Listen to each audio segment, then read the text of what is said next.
एक छोटे से गांव में मकर संक्रांति का त्योहार बड़ी धूमधाम से मनाया जाता था। रंग बिरंगे पतंगों से आसमान भर जाता था। अरुण, जो पतंग उड़ाने में माहिर था, एक दिन गांव के किनारे एक पुरानी दुकान पर गया। वहां उसे एक रहस्यमयी काली पतंग मिली। दुकानदार ने उसे चेतावनी दी, लेकिन अरुण ने उसे अनदेखा कर पतंग खरीद ली। त्योहार के दिन अरुण की काली पतंग ने सारे पतंगों को काट दिया और आसमान में सबसे ऊंची उड़ने लगी। लेकिन जैसे जैसे पतंग ऊपर गई, आसमान अचानक अंधेरा हो गया और ठंडी हवा चलने लगी। पतंग जैसे अपने आप हिल रही थी और उस पर बने चांदी जैसे पैटर्न डरावने चेहरों में बदलने लगे, जो दर्द में चिल्ला रहे थे। अरुण ने पतंग को संभालने की कोशिश की, लेकिन पतंग उसे गांव के किनारे खींचने लगी। तभी उसे फुसफुसाहट सुनाई दी, हमें मुक्त करो।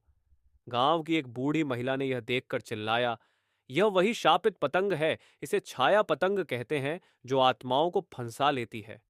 अचानक पतंग अरुण के हाथ से छूट गई और आसमान में गायब हो गई। उसी रात गांव में अजीब घटनाएं होने लगीं। मवेशी गायब हो गए, परछाइयां अजीब तरीके से हिलने लगीं और कहीं कहीं से धीमी धीमी आवाजें सुनाई दी। अगली सुबह अरुण अपने घर में नहीं था। उसके कमरे में सिर्फ टूटी हुई पतंग की डोर पड़ी थी। तब से गांव में लोग मकर संक्रांति के दिन काली पतंग उड़ाने से डरने लगे, क्योंकि उन्हें छाया पतंग और उसके श्राप का खौफ सताने लगा।